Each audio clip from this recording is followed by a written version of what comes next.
জুলাই গণঅভ্যুত্থানের মুখে ভারতে আশ্রয় নেওয়ার পরপরই শেখ হাসিনার সঙ্গে দেখা করেন দেশটির জাতীয় নিরাপত্তা উপদেষ্টা অজিত দোভাল। এরপর থেকেই দ্বিপাক্ষিক সম্পর্কে দেখা দেয় অস্থিরতা। হিন্দুদের ওপর যে ধরনের অত্যাচার হচ্ছে, ভারতীয় সংবাদ মাধ্যমে বাংলাদেশের সংখ্যালঘু নির্যাতনের অভিযোগ নিয়ে প্রকাশিত সংবাদ পরিস্থিতিকে আরও জটিল করে তোলে। এরই মধ্যে পূর্ব ঘোষণা ছাড়াই গোমতী নদীর বাঁধ ছেড়ে দেয়ায় দক্ষিণ পূর্বাঞ্চলের 15টি জেলা প্লাবিত হয়, ক্ষতিগ্রস্ত হয় প্রায় 50 লাখ মানুষ। পরিস্থিতি আরও উত্তপ্ত হয় যখন বাংলাদেশি নাগরিকদের ভিসা দেয়া কার্যত বন্ধ করে দেয় ভারত সরকার। বান্ডেল থাকলে প্রতি সেনমানিতে টাকা বাঁচবে। বিকাশ সেনমানি বান্ডেল কিনে জিতুন প্রতি লেনদেনে। অন্তর্বর্তীকালীন সরকার শুরু থেকেই গণহত্যার দায়ে শেখ হাসিনাকে দেশে ফিরিয়ে এনে বিচারের মুখোমুখি করতে চায়। তবে তাকে ফেরত পাঠানোর বিষয়ে ভারতের অবস্থান এখনও স্পষ্ট নয় বলে অভিযোগ করেছে বাংলাদেশ।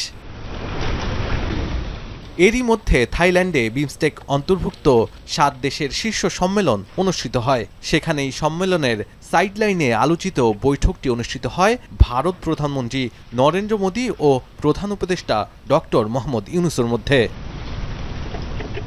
বৈঠকে শেখ হাসিনাকে দেশে ফেরত পাঠানোর বিষয়ে মোদির সঙ্গে কথা বলে প্রধান উপদেষ্টা। পাশাপাশি ভারতে বসে সাবেক প্রধানমন্ত্রী নেতিবাচক কর্মকাণ্ড নিয়েও আলোচনা হয়। বিশ্লেষকরা বলছেন এ বৈঠক দুই দেশের জন্যই ইতিবাচক। আমরা অনুরোধ করেছি, কিন্তু অনুরোধের পাশাপাশি আরও কিছু বিষয়গুলি থাকে যে বিষয়গুলো নিয়ে আরেকটু বোধহয় চিন্তা বা কাজ করার সুযোগ আছে বলে আমি মনে করছি। বাংলাদেশি নাগরিকদের ভিসা কার্যত বন্ধ করায় বাংলাদেশ যেমন ক্ষতিগ্রস্ত হচ্ছে, তেমনি ভারতের ক্ষতিও কম নয়। তাই এই আলোচনা ভিসা কার্যক্রম শুরুর পথে ইতিবাচক ভূমিকা পালন করবে বলে মন্তব্য করেছেন আন্তর্জাতিক সম্পর্ক বিশ্লেষকরা। ভিসার অবশ্যই একটা বিরূপ একটা অভিঘাত একটা সৃষ্টি করছে। এই যে পিপল টু পিপল কানেক্টিভিটি সমস্যা আমরা ফেস করছি, যেরকম আমরা মেডিকেল ভিসা, ধরেন এডুকেশনাল ভিসাগুলা এবং ট্যুরিজমের জন্য একটা বেশ একটা ভালো একটা পিপল টু পিপল কন্ট্যাক্ট হতো। অন্যদিকে প্রধান উপদেষ্টার মুখে উঠে আসে সীমান্ত হত্যা ও তিস্তা নদীর পানি বন্টনের ন্যায্য হিস্সা নিশ্চিতের বিষয়টি। বায়োল্যাটারাল ইস্যু প্রায় অনেকগুলো এখানে কাভার হয়েছে, যেরকম সীমান্ত কিলিংস, তারপরে আমাদের ওয়াটার গ্যাঞ্জেসের তিস্তার ইস্যুসগুলা কাভার হয়েছে। পারস্পরিকভাবে তারা দুজনের প্রতি কতটা দায়বদ্ধতা বোধ করেন সেটার প্রকাশ আপনি পাবেন।